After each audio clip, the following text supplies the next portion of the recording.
जय श्री ओम नमः सिद्धेभ्य। नमो अरिहन्ताणं नमो सिद्धाणं नमो आयरीयाणं नमो वज्रायाणं नमो लोय सव्यसाहुणम् आतंबने परमात्मा हो शांति सारे देश में है। देश न सर्वोदयी महावीर के संदेश में। मोह नींद से उठ रे चेतन तुझे जगावन को। हो दयाल उपदेश करे गुरु बारह भावन को।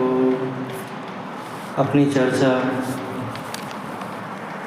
5-6 दिन से आज 7वां दिन है, 12 भावनों के ऊपर चल रही है।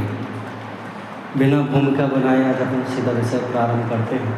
कल हमने असूची भावना की बहुत गहराई से चर्चा की थी, जिसमें हमने जाना था कि इस देह देवल में विराजमान भगवान तत्व जो है वही पूजनीय है। तन की आराधना करने से तो कुछ नहीं मिलने वाला है। तो काफ़ी सारी चीज़ें हमने कल बहुत विस्तार से देखी थी, लेकिन कुछ लाइनें ऐसी लगनी थी जैसे पढ़ी नहीं हों। तो एक छोटे दादा की जो लाइन वो पढ़ के हम फिर विषय आगे बढ़ाएंगे। उसकी 4 लाइन के लिए मैं पढ़ के फिर आगे बढ़ते हैं। वैसे हैं तो 16 लाइन हर एक भावना की, तो बहुत भरा हुआ है विषय तो, लेकिन हम 4 लाइन पढ़ के आगे बढ़ते हैं। जिस देह को निज जान कर नित रम रहा जिस देह में, जिस देह को निज मान कर रच पच रहा जिस देह में, जिस देह में अनुराग है एकत्र है जिस देह में, क्षण एक भी सोचा कभी क्या क्या भरा उस देह में, क्या क्या भरा उस देह में। अनुराग है जिस देह में, उस देह का क्या रूप है आडंबर है जिस देह में। मलिन मल पल रुधिर की गज बसा का आभास है, जड़ रूप है तन किंतु इसमें चेतना का वास है। चेतना का वास है दुर्गंधमय इस देह में, सो धात्मा का वास है इस मलिन कारागे में। इस देह के संयोग में जो वस्तु पल भर आएगी, वह भी मलिन मल मूत्रमय दुर्गंधमय हो जाएगी। इस शरीर के संयोग में जो भी वस्तु आएगी वो भी कैसी हो जाएगी? दुर्गंधमय हो जाएगी, अपवित्र हो जाएगी। बहुत सुंदर वर्णन आया था। मैंने कुछ लाइन और छांटी थी, जिसमें बड़ा समाधिकरण आपने सुना होगा, पढ़ा होगा, तो उसकी भी 4 लाइन देख करके फिर अपन आगे बढ़ते हैं।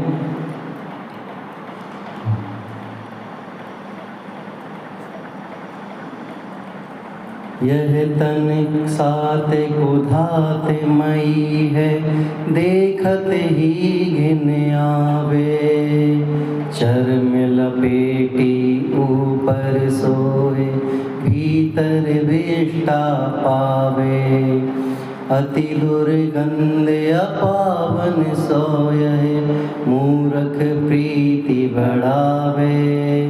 देह विनाशी यह अविनाशी नित्य स्वरूप कहावे। नाना भूषण मैंने इस तन को पहराई, गंध सुगंधित अतर लगाई, सटर से असन कराई। रात दिना में दास होई कर सेव करी तन केरी, सो तन मेरे काम न आयो भूल रयो निधि मेरी। ऐसी अनेक अनेक जगहों पर बहुत विस्तार आया है। तो अब समय अनुसार सब चीज़ें पढ़ें और उसका अनुसरण करें। जब जीव इसमें अपने संसार से अनित्य समझने लग गया कि ये संसार कैसा है, अनित्य है, असरण है, संसारमय है, जिसमें कोई सार नहीं है, एकत्व करने से कोई मतलब नहीं है ना। तो ऐसे कर करके सब चीज़ें बताई। और आज हमें कौन सी भावना की चर्चा करनी है? आश्रव भावना की। आश्रव भावना जो अभी तक की जो प्रारंभिक 6 भावना चल रही थी वो वैराग्य परक थी, लेकिन अब अपनी आत्मा की बात चलेगी। देखो, बहुत सारे ग्रंथों में बहुत सारे आचार्यों ने कहीं तो कहीं जीव का सीधा वर्णन चालू कर दिया और कहीं कहीं तो दुख का वर्णन चालू किया। जैसे 6 डालों में पंडित दौलत राम जी ने 4 गतियों के दुख विषय प्रारंभ किया, उठाया दुख का वर्णन, फिर उसका कारण बताया, फिर निवारण बताया। ऐसे ही 12 भावना में पहले संसार का स्वरूप बता दिया। हम आपके लिए वस्तु स्वरूप बता दें तो आपको उतना समझ में नहीं आता, लेकिन मुनिराजों ने, विद्वानों ने 6-12 भावना प्रारंभ की जो हैं वैराग्य परक बताई।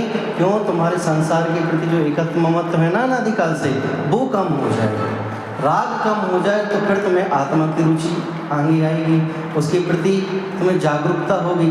लेकिन जब तक हम उस जागरूकता को नहीं जानेंगे, आत्मा के वस्तु स्वरूप को, तो हमें कैसे वैराग्य आएगा? खाली हम आपके लिए वस्तु स्वरूप संसार का बताते रहे तो फिर तो क्या है, संसार से एकत्व में छूट भी जाएगा, लेकिन आत्मा की रुचि नहीं हुई तो क्या है। इसलिए पंडित जयचंद जी छावड़ा ने अनित्यता के साथ नित्यता भी बताई। सारी 12 भावना में उनकी 1-2 पक्ष हैं कि आत्मा कैसी है और शरीर कैसा है। मुख्य उन्होंने आत्मा के लिए किया और गौण उसके लिए पर्याय के लिए किया। तो बहुत ही अच्छे से वर्णन किया। समय सार में भी आप उठा के देखेंगे कि सबसे पहले राजा जीव को बताया, जीवा जीवाधिकार दिया, कर्ता कर्माधिकार बाद में लिया, फिर वैसे तत्व के ऊपर से फिर होते गए। और भी अनेकों ग्रंथ आप उठा के देख सकते हैं। तो अनेकों जगह अलग अलग उतार चढ़ाव के साथ उन्होंने अपेक्षाओं से वह अधिकार लिया है। तो दौलत राम जी ने जो 4 गतियों का वर्णन लिया कि पहले तो दुख तो जान, फिर तो वस्तु स्वरूप बताइए हम सम्यक दर्शन कैसे होगा, मिथ्यात्व कैसे छूटेगा और रत्नात्रय कैसे पाएगा। जब तक दुख ही अनुभव नहीं करेगा तो कैसे भाषित होगा। कल जैन सर हमारे बीच में चर्चा कर रहे थे प्रवचन के बाद, जिसे पुण्य के उदय से वैभव प्राप्त हो वो गरीबी क्या जाने। हाँ, ऐसे ही हम अगर आपको सब अनुकूलताएं मिलती गई और हम आपको कितनी दुख बताएं तो आप दुख जानोगे ही नहीं। तो यहाँ पे एक एक चित्रण वर्णन कर रहे हैं कि आप उसको पहले अनुभव करो, समझो, लेकिन आप समझे ही बिना उसको अनुभव करोगे तो कैसे बात चलेगी। तो पहले की जो 6 प्रारंभिक भावनाएं थी वैराग्य परक थी, संसार से तुम्हारा राग कम करने के लिए थी, एकत्व ममत्व जो पड़ा था उसको कम करने के लिए थी।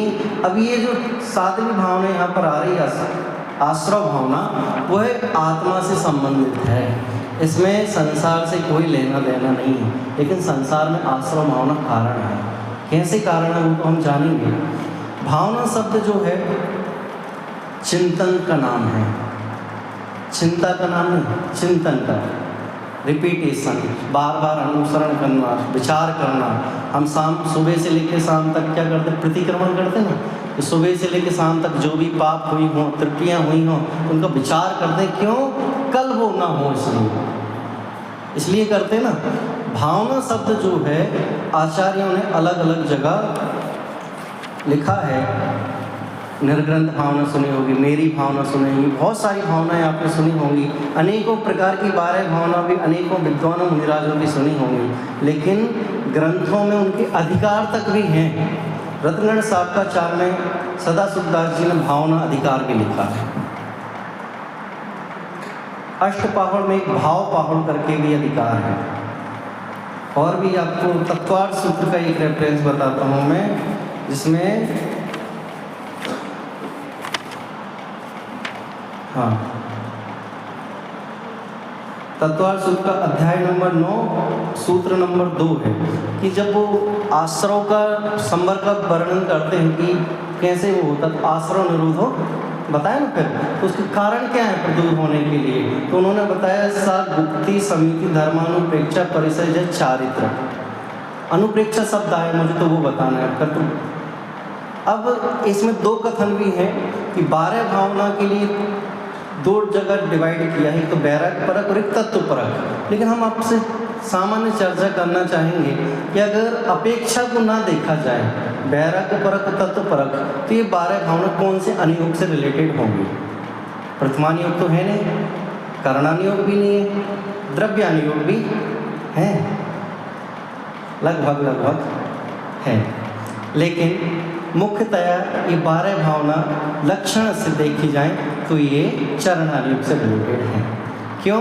अष्टपहाड़ में भाव पहाड़ लिया, वो चरणानुयोग का ग्रंथ है। रत्नगण सावकाचार्य में भावना अधिकार लिया, वो भी चरणानुयोग का ग्रंथ है। अभी हमने आपके लिए गुप्ति, समिति, धर्मानुप्रेक्षा, परिचय, जो चारित्र ये बताइए, जो सिम्टम्स हैं ये भी किसके हैं? चारित्र के हैं। तो लगभग ये तय होता है कि ये चरणानुयोग में आती हैं।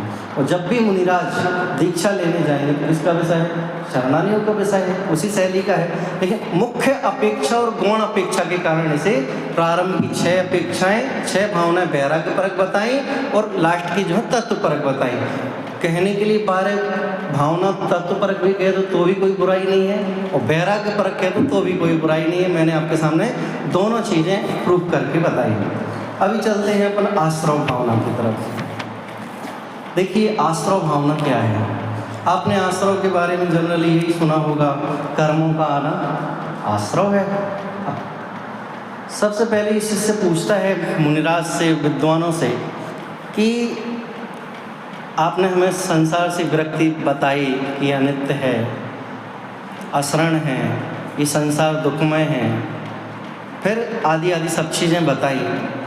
तो मुनिराज और विद्वान कहने लगे शिष्य से, तेरी जो भी लिस्ट है ना, दुख की, सुख की, कल परसों मैंने आपको होमवर्क दिया था कि एक लिस्ट बनाना जिसमें आपकी एक लिस्ट में सुख भी हो और दुख भी हो। तो बनाई होगी आपने, काल्पनिक वाली, सोचे होंगे कुछ ना कुछ परिणाम, कुछ ना कुछ अपने मत लिखे ही होंगे। सोच देखो, कल परसों मैं बोल रहा था कि हम 12 भावना सुन के चित्त तो हमारा झकझोर जाता है, हिल जाता है, लेकिन मंदिर से बाहर निकलते ही साथ फिर हमारे पर्याय से पर्यांतर परिणाम हो जाते हैं। तो बाहर जाने के बाद परिणाम भले ही कैसे होते हों, लेकिन यहाँ पे बैठे तो चित्त हिलता है ना, बस उतनी ही परिणाम की वैल्यू है। अगर यहाँ पे भी बैठ के अगर हमारे परिणाम थोड़े भी स्थिर होते हैं, हमारे परिणाम जो अभी तक संसार में लगे हुए थे, भोगों में लगे हुए, तो उनसे थोड़ी भी निकलने की अगर आपकी भावना यहाँ प्रकट होती है तो वो फ्यूचर में सार्थक होगी और होगी। क्या है ये आश्रव भावना? आपने सही सुना, कर्मों का आना आश्रव है। जिस नाव में हम बैठे हैं वो जीव है, लेकिन नाव क्या है? पुद्गल है। अब 2 चीज़ें हैं, बताओ भाई, जहाज पानी में रहे तो अच्छा है कि पानी जहाज में रहे तो अच्छा है? जहाज पानी में रहे तो अच्छा है, क्योंकि वो पार लगाएगी। लेकिन अगर पानी में नाव रहे, जहाज रहे, तो क्या होगी? डूब जाएगी। तो आपको क्या बनना है, क्या करना है? इस शरीर रूपी पर्याय से जो जीव तत्व बैठा है, उसको जहाँ जगह है पानी में उसकी वहाँ रहने दो, लेकिन नाव को समझ करके आप पर्याय से पर्यांतर होने का विधान समझो। कैसे समझें? 6 भावनाओं पूर्व बता चुके हैं और अब आगे मूल बात बताते कैसे निकले। ज्ञानार्णव ग्रंथ में बहुत अच्छी बात आई है कि जब नाव चलती है तो उसमें नीचे कंकड़ पत्थर भी लगते हैं, लेकिन नाविक जो रहता है वो कंकड़ पत्थर की आवाज़ से नाव को नहीं रोकता, चलते जाता है। ऐसे ही हमारे जीवन में उतार चढ़ाव, शुभ अशुभ, पुण्य पाप, शुभ राग अशुभ राग, बहुत सारे परिणाम आते हैं और जाते हैं। लेकिन हम क्या करते हैं? उन्हीं पर्यायों में, उन्हीं अवस्थाओं में, उन्हीं शुभ में, उसी अशुभ में क्या हो जाते हैं? अटक जाते हैं। 6 घंटे का विधान हुआ, तो बताओ शुभ भाव से हमने विधान किया कि नहीं किया? अरे 1 मिनट भी शुभ भाव से नहीं बैठे हम। हमारा मन चंचल जो है वो हजारों बार इधर उधर भटक जाता है। कितनी बार तो घड़ी देखने चला जाता है, कितनी बार हम बाजार होके आ जाते, कितनी बार घर होके आ जाते, कितनी बार तो भोजन कर लेते हैं। तो ऐसा ही है, आश्रव के कारण की दुविधा हमें पता नहीं है, लेकिन हम आश्रव कितने तरीके से करते हैं हमको पता नहीं है। मन वचन काय की चंचलता का नाम आश्रव है। हम मन से, वचन से, काय से, तीनों प्रकार से आश्रव करते हैं। सबसे ज़्यादा पता किससे आश्रव होता है? तीनों में से, मन वचन काय में से, तीनों में से पता किससे होता है? मन से सबसे ज़्यादा होता है। काय से कम होता है, वचन से कम होता है, सबसे ज़्यादा मन से होता है। मन में भाव आते हैं, अगर किसी को लूटना हो तो हम इसको लूट के रहेंगे, मार के रहेंगे, भली द्रव्य अपेक्षा से कर पाए या नहीं कर पाए, बात की बात है। लेकिन भाव तो इनसे बिगाड़ लेते हैं बैठे बैठे कि उन भावों को तौला जाए कि ब्रह्मांड कम पड़ जाए पाप की गठरी से। ऐसा है।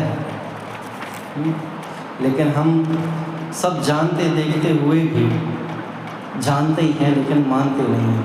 हम अपने मन को कठोर चित्त करके एकाग्र नहीं कर पाते। आपसे बोल दिया जाए कल सुबह सामायिक है 5:30 से 6:30 और आपको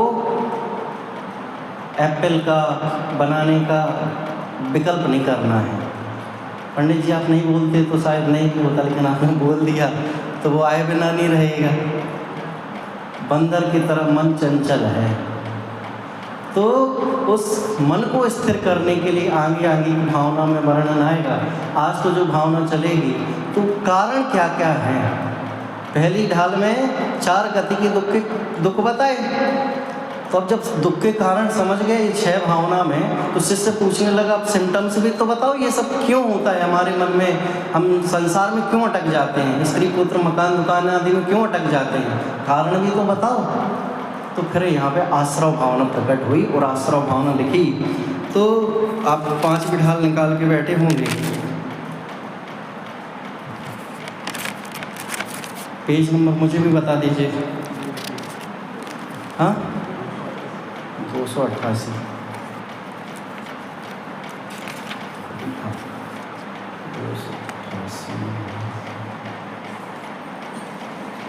9 नंबर का छंद है। जो योगन की चपलाई, ताते वे आश्रव भाई, आश्रव दुख कार्य घनेरे, बुद्धिमंत तिन्हें निर्वेरे।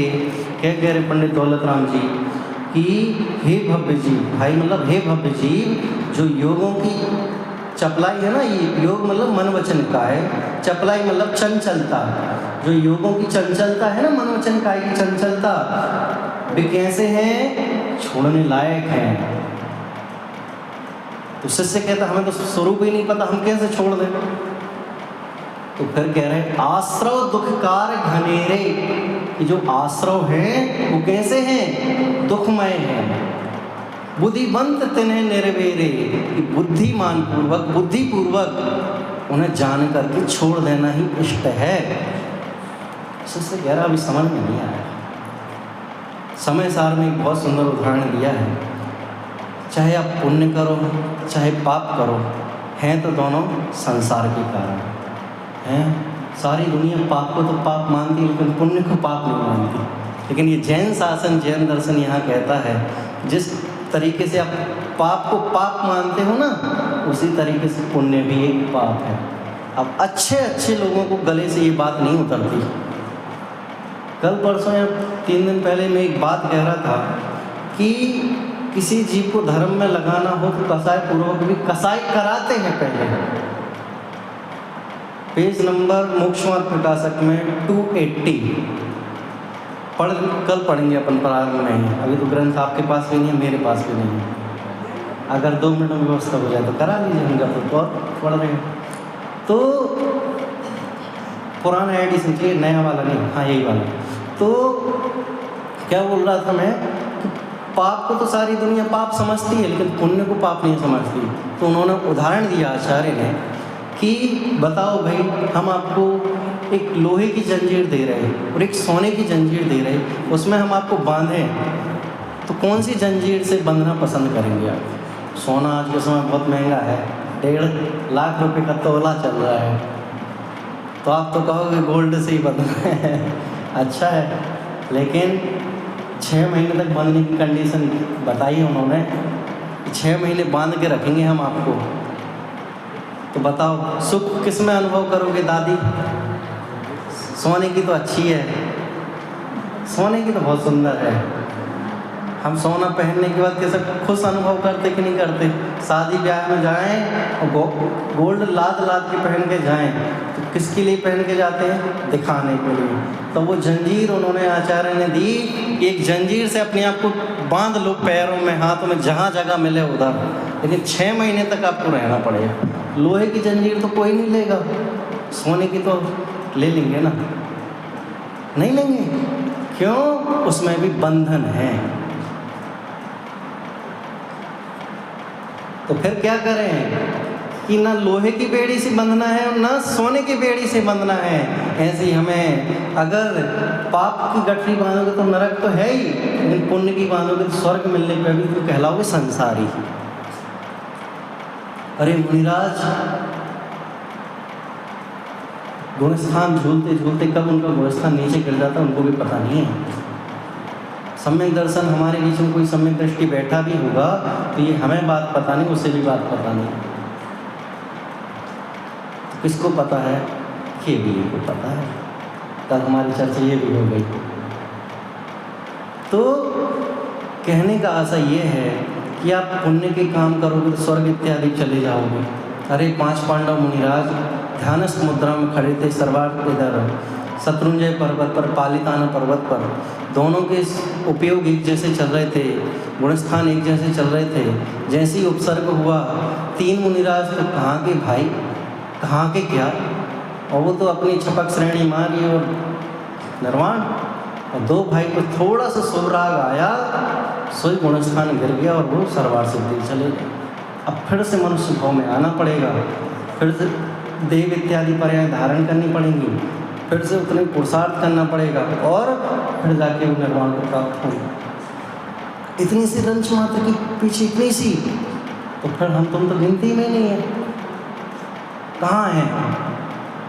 देखो फिर से पढ़ते हैं। जो योगन की चपलाई ताते भे आश्रव भाई, आश्रव दुख कार घनेरे, बुद्धिवंत तिन्हें निर्वेरे। कर्मों का आना द्रव्य आश्रव, कर्मों का आना हम जो द्रव्य रूप से कर रहे हैं तो वो तो द्रव्य रूप से ही हो रहे हैं, लेकिन भाव हमारे विकारी परिणाम जो हैं वो है भाव आश्रव। हम द्रव्य रूप से भी हिंसा करते हैं, भाव रूप से भी करते हैं। सबसे ज़्यादा हिंसा पता किससे होती है? भावों से होती है। सबसे ज़्यादा परिणाम किस में बिगड़ते हैं? भावों से बिगड़ते हैं।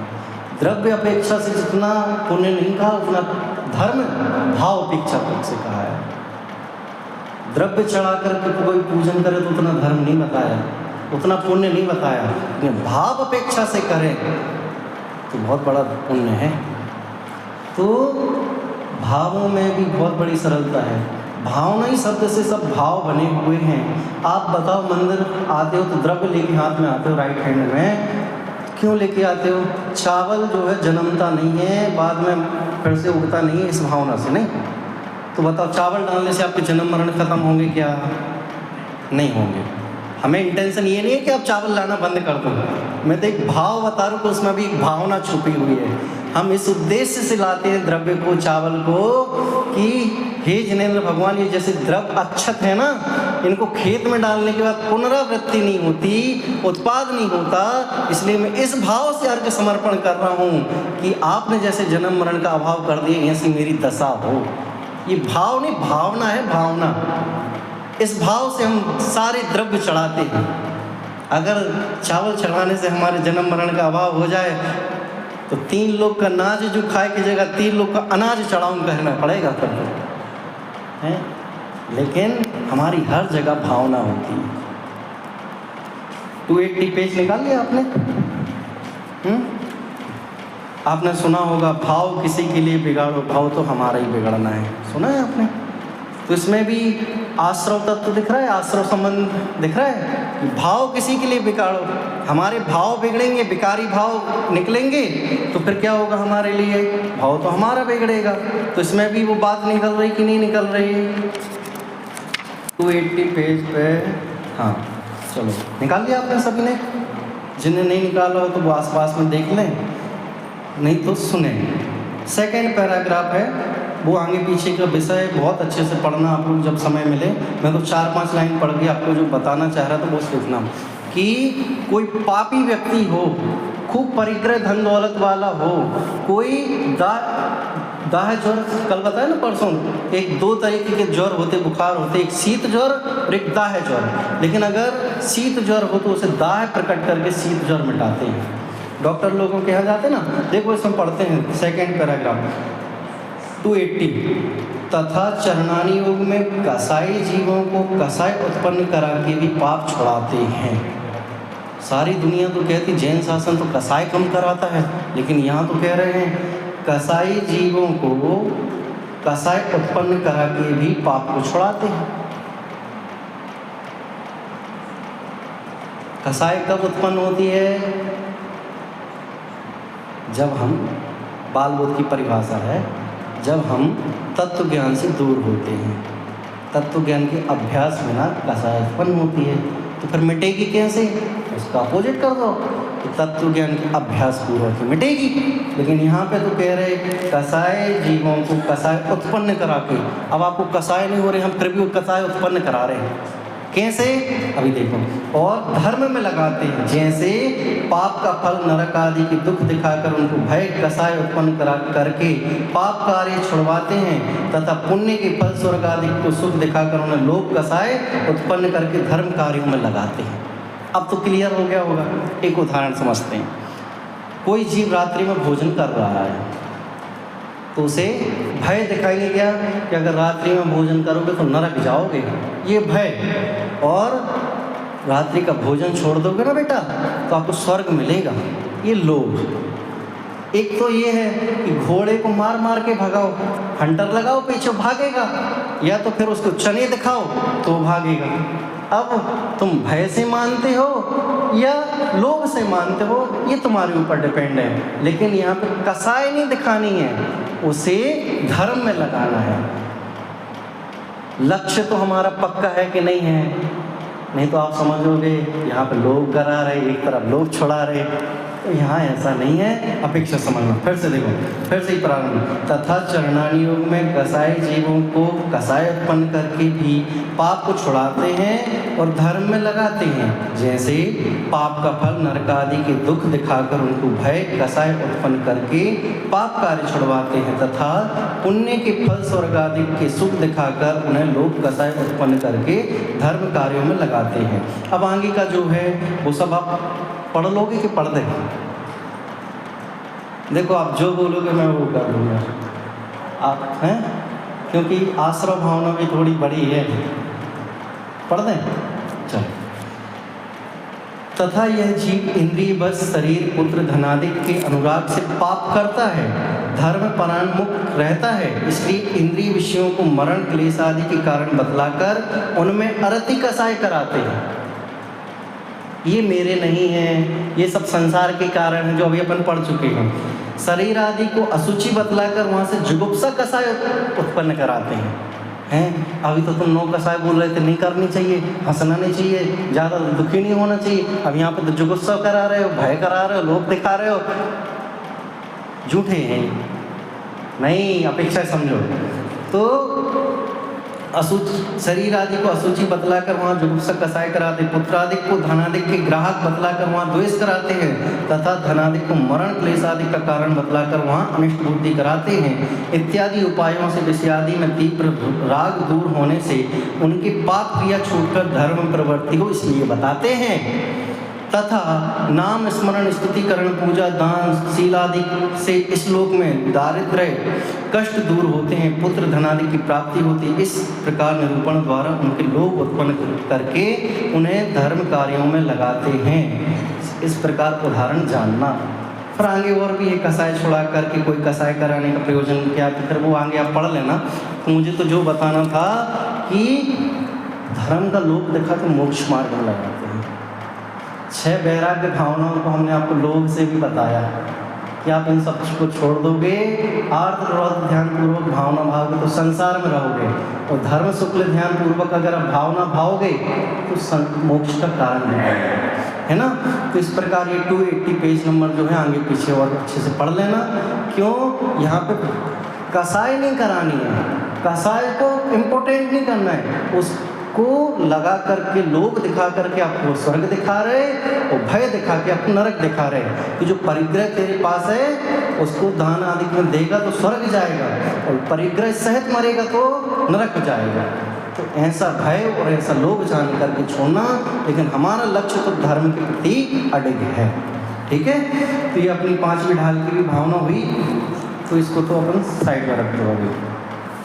अब सुनो, ये जो आश्रव है ना, ये आश्रव जो है हमें कहाँ कहाँ रोक लेता है, पुण्य पाप में रोक लेता है, शुभ अशुभ में रोक लेता है, सारी मन वचन काय की जो क्रिया चल रही है हम उसमें ही अटक जाते हैं। परिवार नहीं रहा है, अब उन फ्यूचर की कल्पनाएं सबसे ज़्यादा होती है कि नहीं होती? होती हैं। जीवन में कैसी भावनाएं होनी चाहिए वो एक छोटा सा आप समझ लेंगे तो आपकी आगे की जो कल्पनाएं इसमें हम जी रहे हैं, जो जो हमने सोच रखा है, वो रोज़ भावना भावने से आपकी ख़त्म हो जाएगी। क्या है प्रश्न? जीवन में हमारी भावनाएं कैसी होनी चाहिए?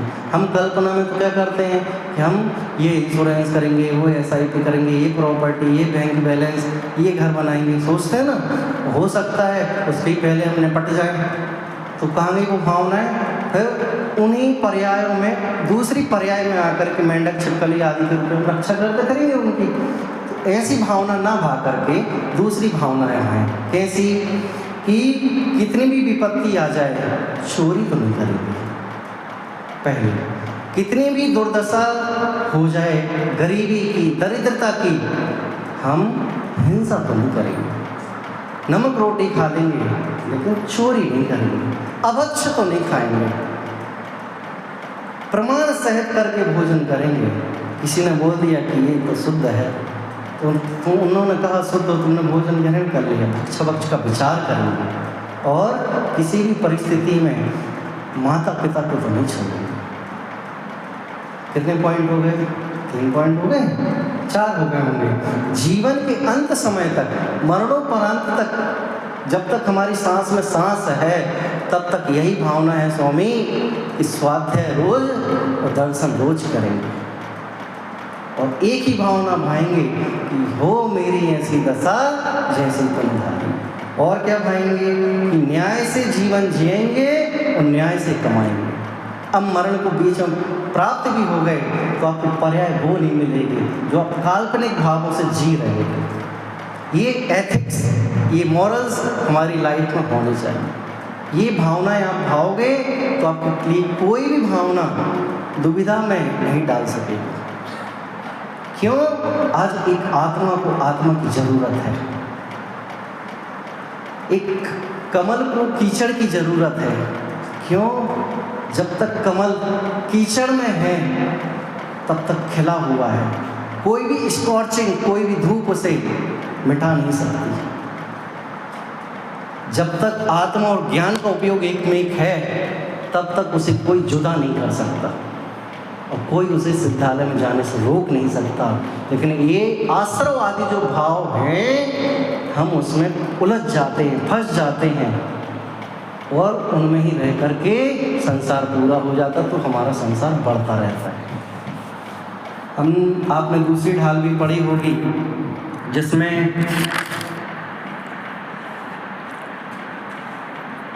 राग आदि प्रकटी दुख देंती नहीं को सेवत गिनत चैन। जब आश्रव आदि के दुख के वर्णन करते हैं वहाँ पर पंडित दौलत राम जी, तो वहाँ पे बहुत अच्छा वर्णन किया, आपने पढ़ा ही होगा, लेकिन मैं उसका एक पेज का फोटो लेके आया हूँ जो पढ़ता हूँ, आप सुनिए। कि जीव अथवा अजीव कोई भी पर पदार्थ आत्मा को किंचित भी सुख दुख सुधार बिगाड़ इष्ट अनिष्ट नहीं कर सकते, तथापि अज्ञानी ऐसा नहीं मानता। पर कर्तृत्व, ममत्व, मिथ्यात्व तथा राग द्वेष आदि शुभ अशुभ आश्रव प्रत्यक्ष दुख देने वाले हैं, बंदे के ही कारण हैं। तथापि अज्ञानी जीव उन्हें सुख जानकर सेवन करता है और शुभ भाव ही बंध का कारण मानता है, आश्रव है, उसे हितकर मानता है। पर द्रव्य जीव को लाभ हानि नहीं पहुंचा सकते, तथापि उन्हें इष्ट अनिष्ट मानकर उसमें प्रीति करता है। मिथ्यात्व राग द्वेष का स्वरूप नहीं जानता, पर पदार्थ मुझे सुख दुख देते हैं अथवा राग द्वेष मोह कराते हैं ऐसा मानता है, सो आश्रव तत्व की भूल है। अब तो क्लियर समझ में आ गया होगा थोड़ा थोड़ा। बताओ, सुख दुख करने में हमारे लिए कोई निमित्त है? मैं मन में बहुत बेकारी परिणाम कर रहा हूँ किसी के प्रति और आपको पता नहीं है, तो आप दुखी हो गए क्या? आप मुझे बेकारी परिणाम से गलत सोच रहे हो तो मैं दुखी होऊंगा क्या? अरे कौआ के कोसने से ढोर नहीं मरते। कौआ तो पेड़ पे चढ़ा चढ़ा बैठा ना कि ये बैल कब मरेगा, मैं कब से नोच नोच के खाऊंगा। लेकिन भाई आयु काल में तब तक तो वो जिएगा ना, कौए के सोचने से क्या हो रहा है? लेकिन हम राग से दुखी हैं। एक दादा से पूछा, आप पहले 2 महीने पहले तक तंदुरुस्त थे, अभी आप बिल्कुल बारीक हो गए हो, सूख गए हो, क्या कारण है? बेटा, हमारा भरे जवानी में बेटा चला गया, 40 साल का था। अच्छा, इस बात से दुखी हो? हाँ बेटा, एक ही सहारा था। दुनिया में इतने सारे बेटे मर रहे हैं तो आपको दुख नहीं हो रहा है? आपका ही बेटा चला गया तो दुख हो रहा है। दादाजी, आप अपने बेटे से दुखी नहीं हो। अगर बेटे से दुखी होते तो हजारों मर रहे, हजारों जन्म ले रहे, तो आप जन्म लेने पे खुशियाँ मनाते और दुख हो जो जा रहे हैं मरने को प्राप्त हो रहे हैं दुख करते। तो आपको बेटे से दुख नहीं है, आपके बेटे रूपी ममत्व तो राग से दुख है। क्या कहा? राग दुख का कारण है।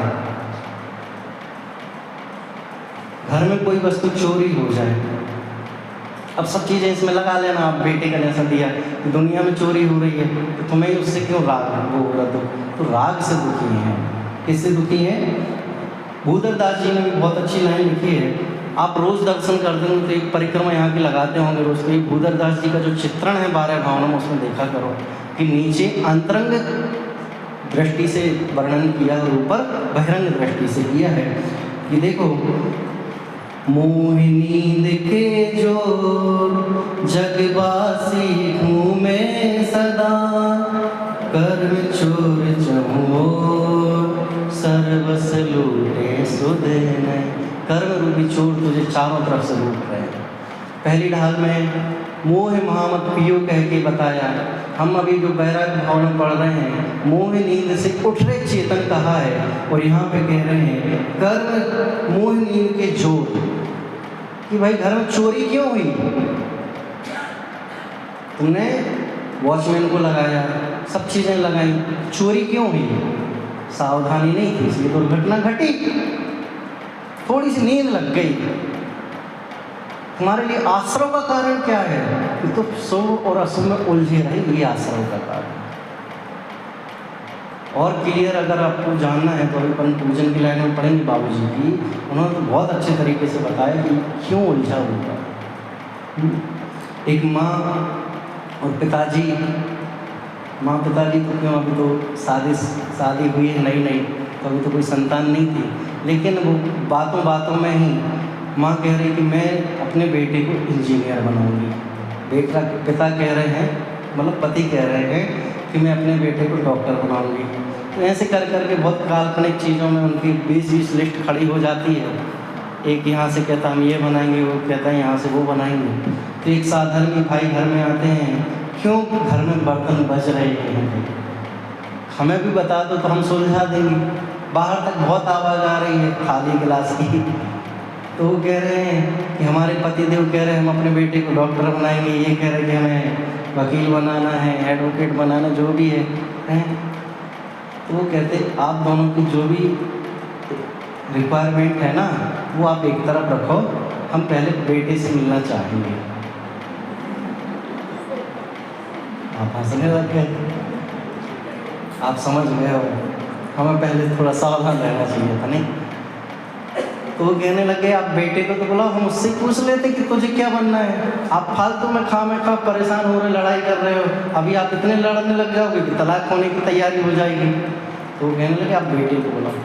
तो माँ कहने लगी अभी बेटा हुआ नहीं है, जब होगा तब की हम तैयारी कर रहे हैं। ऐसे ही हम वर्तमान में तो नहीं जी रहे, काल्पनिक भविष्य की कल्पनाएं कर करके जिए जा रहे हैं।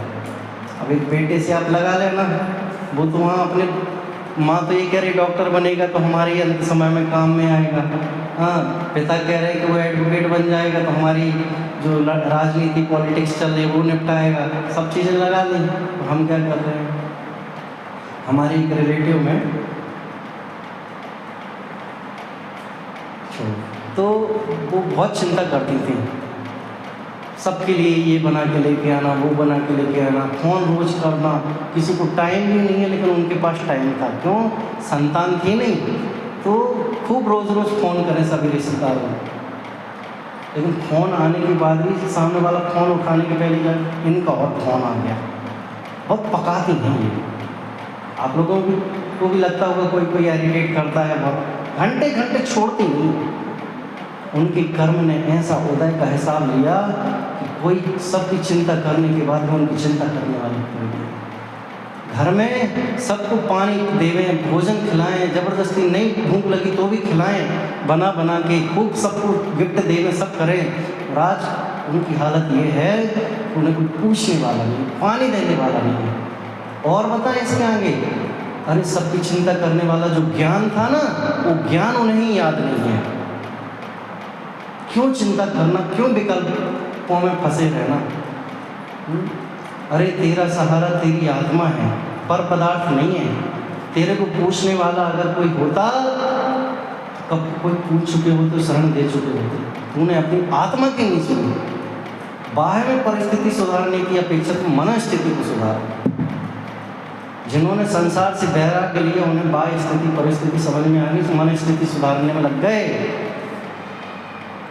बाहर को सुधारने से कोई सुधरता नहीं, हमारे हिसाब से जग चलता नहीं। जिसने ये तत्व की बात समझ ली उसे कौन दुखी करे। देखो जयचंद्र छावड़ा क्या कहते हैं, आत्म केवल ज्ञान में निश्चय दृष्टि निहार, सब विभाव परिणाम में आश्रव भाव विडार। यहाँ कह रहे हैं कि मोह नींद के जोर, और सब जगह अलग अलग कह करके पुकार रहे हैं, लेकिन जयचंद्र छावड़ा कह रहे हैं कि तू तो केवल ज्ञानमय है।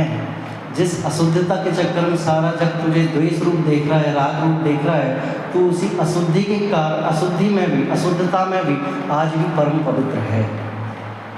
जिस 9 माह गर्भ में पड़ा रहा, उस अशुद्धि में, नरक में कितनी बार गया, दलदल में कितनी बार गया, उस अशुद्धता में भी तुम परम पवित्र था। उसमें आज भी केवल ज्ञान होने की योग्यता है। ज्ञानी कहते हैं हमें केवल ज्ञान नहीं चाहिए, और अज्ञानी कहता है कि हमें केवल ज्ञान चाहिए। ज्ञानी भोजन की इच्छा नहीं करता, उसे मिल जाता है, और अज्ञानी चाहते हुए भी ढूंढ नहीं पाता। ऐसे है। पूजन की लाइन में देखो बाबूजी ने क्या कहा, केवल रविकिरणों वाली में अगर लिए हो तो, दिन रात सुभासु विभावों से मेरा व्यापार चला करता, मानस वाणी और काया से आश्रव का द्वार खुला रहता। किससे खुला रहता? दिन रात सुभासु भावों से, सोना चांदी के भावों से, शेयर मार्केट के भावों से उसमें अटका हुआ है। दिन रात सुभासु की जगह सोना चांदी लेके बोले सर हैं, दिन रात तो वही चेक कर रहे हैं, कम हो जाता तो ले लेते हैं।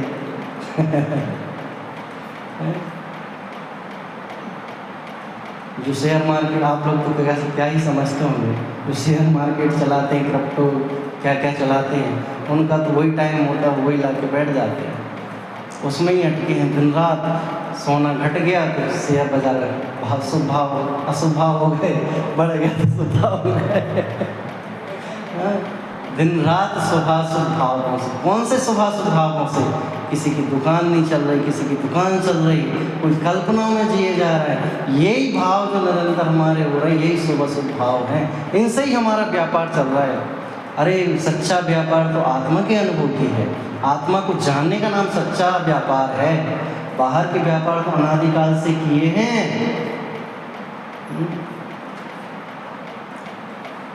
सती चंदन वाला वेश्या के बाजार में बिक रही है, उसका व्यापार हो रहा है।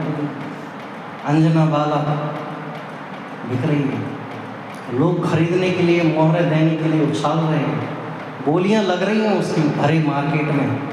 कौन है चंदन वाला? किसकी मौसी है? किसका काल चल रहा था? भगवान महावीर। उनके काल में भी ऐसी दुर्घटना चल रही है। सोचो, तो ये तो काल विकराल है, क्या दशा होती है। चतुर्थ काल में भी ऐसे ऐसे प्रसंग देखने को आते हैं। आप वर्तमान को उठा के देखिए। जब उसने यह दृश्य देखा, किसी सेठ ने ओंकार मंत्र सुन पढ़ते बोलते समय सुना, तो अपने करोड़ों लाखों के दीनारे में मोहरे देकर के उसे खरीद के लेके आ गए। लेकिन उनकी पत्नी ने सोचा ये दूसरी पत्नी लेके आ गई। उदय तो उदय है, चाहे शुभ उदय हो चाहे अशुभ उदय हो, चाहे पाप बंद हो चाहे पुण्य बंद हो, है तो दोनों संसार के कारण।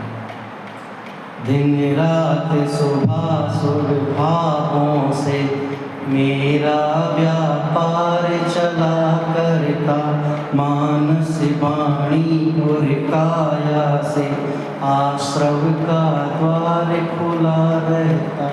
कि आश्रव रूपी सर्प जो है मुख फाड़ के बैठा है, आप जैसे ही कर्म करोगे वैसे डसने को बैठा है।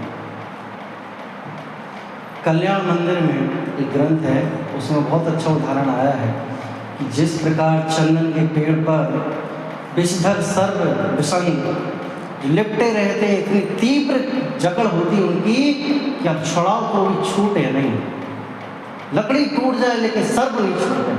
लेकिन मोर की एक टंकार, एक वाणी उसकी खोल के वो बोले, एक आवाज निकाले तो सर्प अपनी जकड़ छोड़ देते हैं।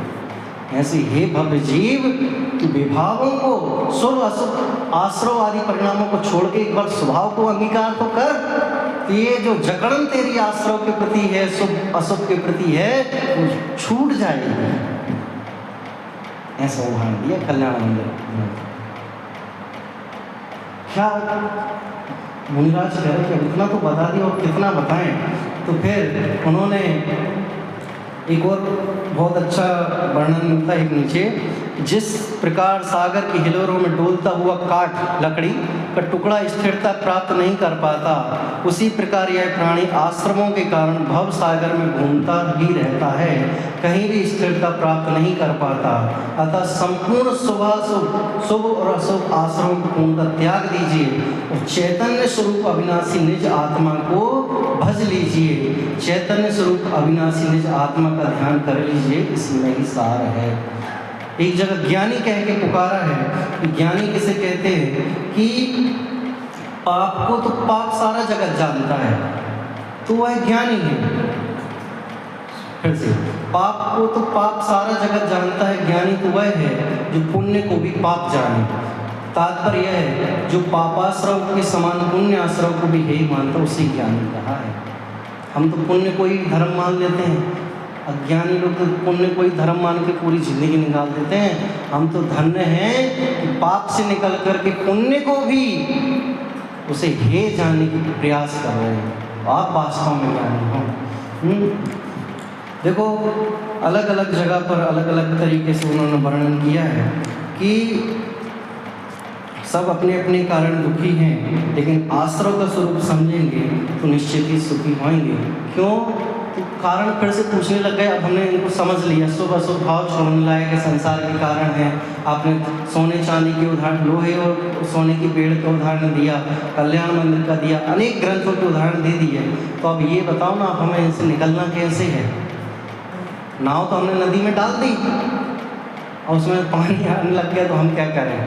तो उन्होंने कहा कि ये जो पानी आने लग गया तो अब पानी अंदर आता रहेगा और तुम बाहर निकालते रहोगे तो तुम्हारे लिए कोई फ़ायदा नहीं। बताओ भाई, एक तरफ हमारी जो टंकी छत पर रखी है और बाथरूम में नल चालू है और ऊपर से टंकी भर रही है, सब सोसाइटी की नल चालू है, तो कब भरेगी? ये आपको भी पता है, कभी नहीं भरेगी। लेकिन हम सारे नल बंद कर दें और टंकी भरती रहे तो हम दिन भर प्रयोग कर सकते हैं। तो आचार्य यहाँ कह रहे हैं कि जो तेरी नाव में पानी आ रहा है ना, कर्मों का आश्रव, शुभ और अशुभ जो भाव हो रहे हैं ना मन वचन काय की प्रवृत्ति से, अगर उन मन वचन काय को शुभ अशुभ भाव जो हो रहे हैं उनको वहीं पर रोक दिया जाए तो नए कर्म तो नहीं बनेंगे। तो फिर आगे फिर कहने लग जाता है, जिज्ञासा तो हो गई, अब पाप की गठरी तो आगे की नहीं बंधेगी, लेकिन जो बांध ली है उसको भी तो निकालना है ना। तो वो सब धीरे धीरे आपको कल और परसों में पता चलेगा, संवर और निर्जला में। आज ही जान लोगे क्या है? तो 2 लाइन आज फिर से पढ़ते हैं अपन, बाबूजी की लाइन ही पढ़ते हैं, है ना। दिन रात शुभाशुभ भावों से मेरा व्यापार चला करता, मानस वाणी और काया से आश्रव का द्वार खुला रहता। कि हमने अनेकों बार इस जन्म मरण के चक्कर में कभी शुभ किया कभी अशुभ किया, लेकिन क्या सही है उसका लक्ष्य नहीं किया। तो लक्ष्य अगर जानना है तो कल जानेंगे, उसके पूर्व 2 लाइन बस और समाप्त करेंगे। ममता की पतवार न टूटी, आखिर में दम तोड़ दिया, एक अनजाने राही ने शिवपुर का मार्ग छोड़ दिया। ममता की पतवार न टूटी, आखिर में दम तोड़ दिया। कि अगर ममता की पतवार यही ख़त्म नहीं हुई तो फिर शिवपुर का मार्ग जो है मोक्ष मार्ग वो तुमसे दूर हो जाएगा। अगर ममता की पतवार मोह का जो विकल्प है, शुभ राग और अशुभ राग, ये यहीं छूट जाए तो फिर संसार हमारा जल्दी नष्ट हो जाएगा। चाणक्य ने चलते चलते रास्ते पे उसे कांटा चुभ गया तो दूसरे को नहीं लगे तो उसने कांटे को तो उठा के फेंक दिया, लेकिन फिर से नहीं निकले तो उसने गड्ढा खोद के जड़ समूल से हटाने के लिए उसने दही छाछ भर दिया। तो हमें इस मिथ्यात्व को अगर नष्ट करना है तो समूल से नष्ट करना पड़ेगा, और अगर समूल से नष्ट नहीं करेंगे तो अगली पर्याय फिर उत्पन्न हो जाएगा। एक अनजाने राही ने फिर शिवपुर का मार्ग छोड़ दिया, ममता की पतवार न टूटी, आखिर में दम तोड़ दिया। हम सभी जीव शुभ अशुभ का विकल्प छोड़ करके, आश्रव आदि पर पदार्थों को छोड़ करके निस्वभाव चैतन्य में जमे रमे जाने और उसका अनुभव करें। मिथ्यात्व को यहीं इसी पर्याय में नष्ट करना है तो अभी नष्ट करें, फिर आगे अवसर मिले नहीं मिले पता नहीं। क्यों? अगर अभी नष्ट करोगे तो कहाँ विराजमान होगे? भावी सिद्धों की श्रेणी में हम भी सिद्ध बनेंगे। इसी भावना से ओम नमः।